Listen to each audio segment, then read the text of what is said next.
Bonjour chers internautes, c'est Il Pastore.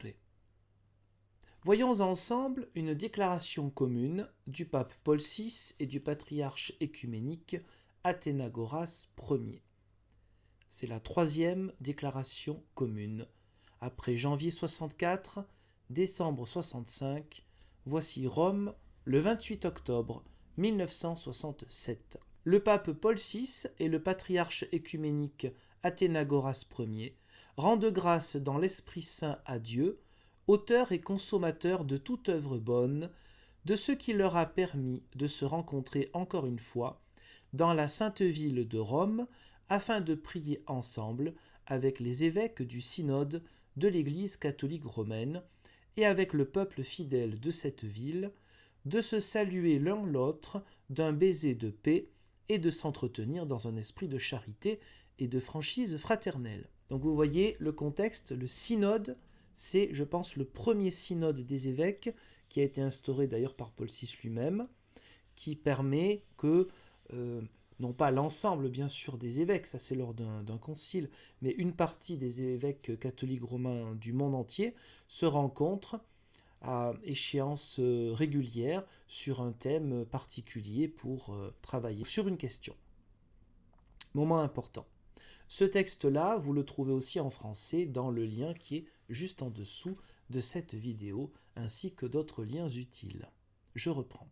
Tout en reconnaissant que dans la marche vers l'unité de tous les chrétiens, un long chemin reste encore à parcourir, et que, entre l'Église catholique romaine et l'Église orthodoxe, il existe encore des points à éclaircir et des obstacles à surmonter, avant d'arriver à l'unité dans la profession de foi nécessaire au rétablissement de la pleine communion, ils se réjouissent du fait que leur rencontre ait pu contribuer à faire que leurs églises se découvrent encore davantage comme églises sœurs. Et là, j'attire votre attention sur cette expression église sœur, expression qui, me semble-t-il, a été interprétée forcément de manière très différente. Et en l'an 2000, il y a un document un peu célèbre du cardinal Ratzinger qui s'appelait Dominus Jesus, considérait ce document comme un peu traditionnel ou peut-être un pas en arrière dans l'écuménisme. Ça dépend des interprétations, il faut toujours regarder aussi, pas les luttes, mais enfin quand même les influences internes au sein de chaque église. Et cette expression a été donc retravaillée. Je pense qu'il y avait peut-être un rêve d'unité qui a été un peu assombri avec le temps. Peut-être un rêve un peu naïf d'unité institutionnelle. Ce rêve naïf existait au début du XXe siècle entre quasiment toutes les églises chrétiennes, en tout cas les églises protestantes orthodoxes et autres églises orientales ou occidentales. Je reprends. Dans les prières qu'ils ont offertes, dans leurs déclarations publiques et dans leur entretien privé, le pape et le patriarche ont voulu souligner leur conviction qu'une contribution essentielle pour la restauration de la pleine communion entre l'Église catholique romaine d'une part et l'Église orthodoxe d'autre part est à trouver dans le cadre du renouveau de l'Église et des chrétiens. Alors ce renouveau, il était explicité dans le document antérieur, celui du 7 décembre 1965. Il était question de purification des cœurs, de regret, de volonté d'arriver à l'intelligence et l'expression commune de la foi apostolique et de ses exigences. Donc ce renouveau, dans la fidélité aux traditions des pères et aux inspirations du Saint-Esprit qui restent toujours avec l'Église. Ils reconnaissent que le véritable dialogue de la charité qui doit être à la base de toutes leurs relations entre eux-mêmes et entre leurs églises doit être enraciné dans une fidélité totale à l'unique Seigneur Jésus-Christ et dans un respect mutuel de leurs propres traditions. Tout élément qui peut renforcer les liens de la charité, de communion et d'activité commune est une cause de joie spirituelle et est à promouvoir. Ce qui peut nuire à cette charité, communion et activité commune est à éliminer avec la grâce de Dieu et la force créatrice de l'Esprit Saint. Le pape Paul VI et le patriarche écuménique Athénagoras Ier sont convaincus que le dialogue de la charité entre leurs églises doit porter des fruits de collaboration, désintéressés sur le plan d'une action commune au niveau pastoral, social et intellectuel, dans un respect mutuel de la fidélité des uns et des autres à leurs propres églises. Petite parenthèse, une collaboration désintéressée. J'interprète un peu. Je pense qu'il peut y avoir ici une référence à ce qu'on appelle, ou à ce qu'on appelait, l'uniatisme. C'est-à-dire qu'au cours des siècles, me semble-t-il vers le XVIe siècle ou un peu avant, certaines églises, on va dire orthodoxes, orientales, se sont rattachées au siège de Rome. On pense par exemple à une partie de l'ouest de l'actuelle Ukraine. On appelle cela, ces églises-là, des uniates. Sur la forme, rien ne les distingue vraiment de l'église orthodoxe.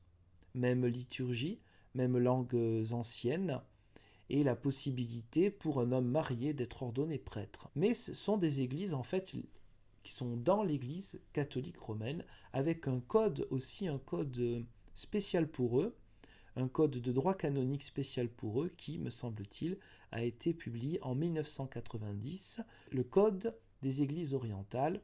Pour le reste de l'église catholique romaine, le code de droit canonique, le premier a été publié en 1917 et le deuxième en 1983.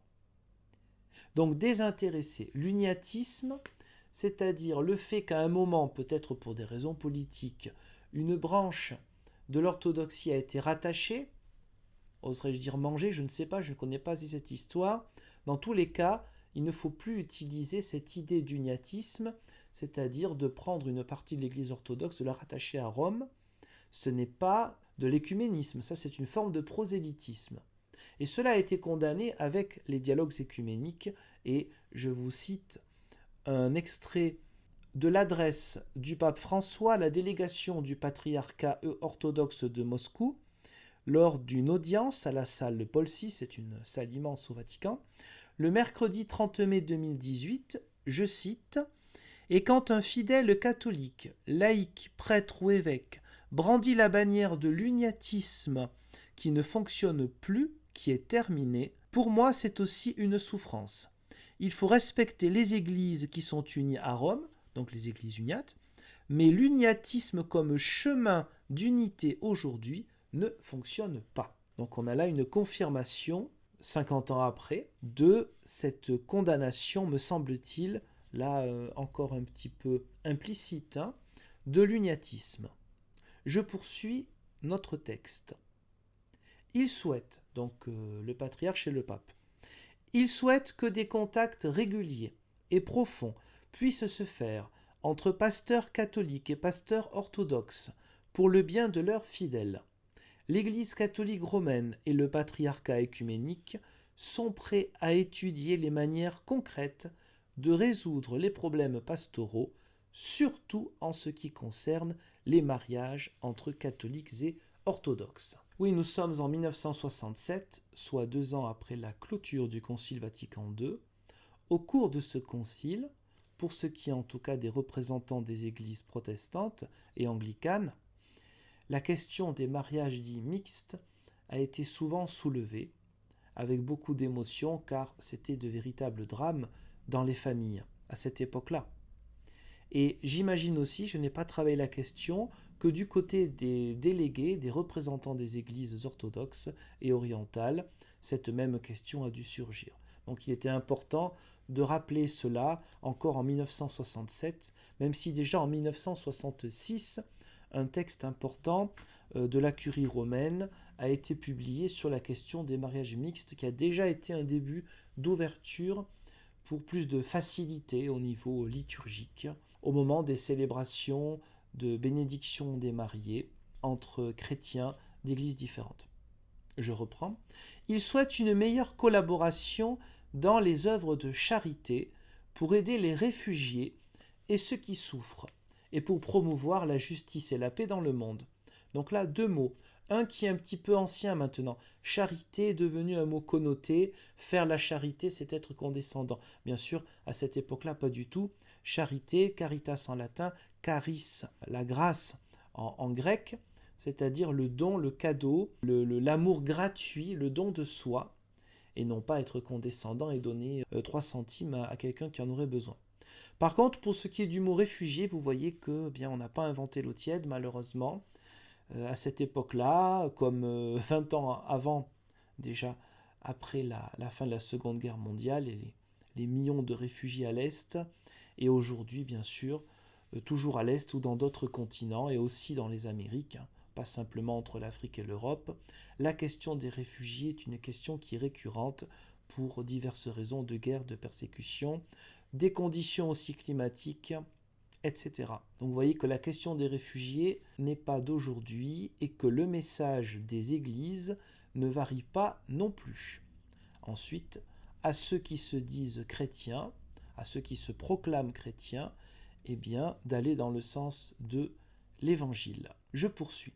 Afin que des contacts fructueux entre l'Église catholique romaine et l'Église orthodoxe puissent être préparés, le pape et le patriarche donnent leur bénédiction et leur appui pastoral à tout effort de collaboration entre professeurs catholiques et orthodoxes dans le domaine de l'étude de l'histoire, des traditions des églises, de la patristique, c'est-à-dire les pères de l'Église, les grands théologiens, parfois mystiques aussi, exégètes du premier millénaire, qui sont aussi importants et redécouverts depuis quelques décennies aussi dans les églises de la Réforme.